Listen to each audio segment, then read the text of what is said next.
Big field, 16 running, Bay Street completing the line. They're set. Gates go back, away and they're racing. Royal Elite, one of the first away in company with Buckland. Expelliarmus into stride well with Arn Ray. They settle in front of Singleton Park and also Trooper Phoenix. Hieronymus Bosch pressing forward in front of Glitzit. See a Champ in the middle soon after with a Bissy getting up on the inside. Further back down on the rails, then Almighty Miss Blue Card in the back half. Stylax is back there, so Serviceman, Waitman and Bay Street had been anchored back to the rear of the field. Over the crossing they head at the 1600 mark where Buckland goes through and leads Arn Ray. Singleton Park third. A length and a half away then is Expelliarmus.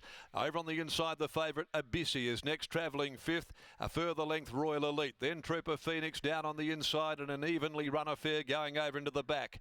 Closely up on tended on the outside Hieronymus Bosch and Glitzit 3/4 just pulling over on the outside next of all. In between horses then See a Champ. Almighty Misses down on the inside next as they travel down the back straight, being followed by Blue Card. Further back Stylax. Bay Street's on the inside of Serviceman, and Waitman now found itself back last of all, but Buckland is still in control. They go inside the halfway mark, out by the 1,000 now. Buckland on top. It's Buckland who makes play in the last by a length. Arn Ray, Singleton Park. Running fourth Expelliarmus. A further 2 lengths away then on the outside Royal Elite, just edging its way around the outside in front of Abyssy. A further length then Hieronymus Bosch. Parnham urging it along from Trooper Phoenix and Glitzit. After 3/4 See a Champ ahead of Blue Card. Almighty Miss Serviceman.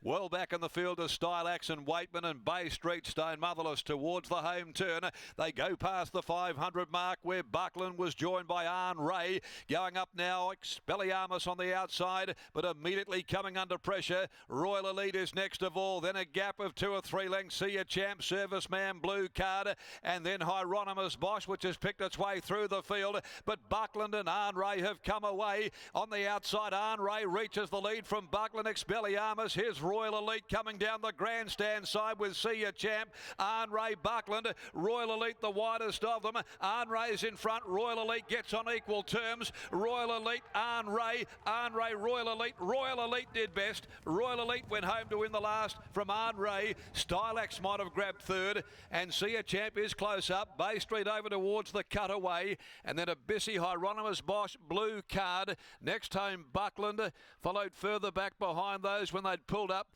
Next of all is Trooper Phoenix, Almighty Miss Serviceman, Glitzit, Expelliarmus, Waitman and Singleton Park. Royal Elite. They came for it at long odds late. Royal Elite, ridden by Lucy Fiore, takes out the last of the day for Fred Kersley, the King's Troop mare. 41 into 20 late in the market for Royal Elite, and posts her third win from 24, getting right towards the outer part of the course, finishing a little too well for Arn Ray. Troy Turner. Stylax was following its stablemate home and it runs on into third. Fourth, 9 Bay Street, after being last on the corner. See a Champ is fifth in. The interims are 16.619 and 1 3/4, 2 1/4 the official margins, and the 2200 run in 2:25.84. 39.42 the last 600 on very testing ground. The final event was run in. Owned by Judith Kersley, G. Hart, a King's Troop Royal Fortune mare, prepared by Hall of Famer FRK and Lucy Fiore in the saddle. Arn Ray second by Blackfriars out of Drama, Kieran Scallon, Troy Turner, Stylax.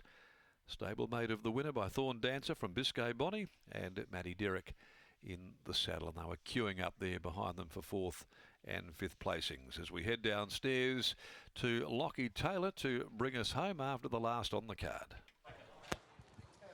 Thanks, Darren. Royal Elite takes out the last of the day out to 2,200 metres, and Julie salutes right down the extreme outside, winning trainer Fred Kersley. joins me now. Mr. Kersley, this mare hadn't been out to a staying trip previously, or had won twice over 1,400 metres in fact. What gave you the indication that this might be the way to go with this mare? Surprisingly, she's by a sprinting stallion, but she really, her long straight, best form would be in longer races. And might have taken us a while to get there, but we did. All throughout her career, she's always shown the ability to relax in her races. She did the exact same today. In the run, were you always confident that she'd be strong at the end of 22? I thought she was about where she should have been in running, and I think the horse goes really good for Lucy. She seems to have a knack with the horse. Well, Lucy said to me she's not a wet track rider, but I thought she did well today. She's only a 4-year-old mare now. Now that you've seen and been able to identify that she can get out over a trip, do you feel that she has the ability to win a lower level Saturday race? I think she's, I'd like to think she could make a Saturday race over a bit of ground, but at the end of the day, her weakness is she's not super quick, and speed always helps. Now, Mr. Kersley, on a different note, I have a photo of a very young Michael Heaton alongside yourself and Northerly. Have a look at that to our viewers at home. What are your recollections of a young Michael Heaton back in the day? He's our yard man. What was he like back in the day? Well, I got to say that he has grown up in height as well. Yeah, he's done. He may have been going from a low base though, Mr. Kersley. Possibly, yes, but he has improved. So you've got to give him some credit. Yes, when you're at the bottom, there's only one way up. Well done on taking out the last. Thanks for the photo. There's Fred Kersley after the last win of Royal Elite, and here's Lucy Fury catching up with Scott. Lucy joins me now. Lucy, a full field of stayers in the last. I'm sure you're glad you came out victorious because they're not fun races, I'm sure. Yeah, I was getting a bit, I was like, oh, I don't know if I'm a winter track rider, but yeah, thankfully one got up. How did she travel today? She travelled great. She had a really nice run. We were wide, probably starting from the 1,000. Paddy popped off 3 wide and even wider, so I had cover and we were wide, and then as soon as I could see the ambulance pad, I was like, that's where we're going. And obviously up the home straight, you're a fair way away from Troy at stages. It's hard to tell, but at what stage did you realise that you got him? I probably had confidence just knowing where I was on the track. Just she wasn't dipping; she was on the better part of the track. Once she had like a really nice momentum coming into it. I didn't think she would stop. 17 races across the weekend. You have 17 rides. Certainly working hard enough. Yeah, Michael's got me working. Congratulations, well done. Thank you. There's Lucy Fury taking out the last of the day with Fred Kersley and Royal Elite. Out to a staying journey. Her staying prowess came to the fore. That's all we have time for here at Belmont Park this afternoon. We'll be back on Saturday afternoon for HG Bolton Sprint Day.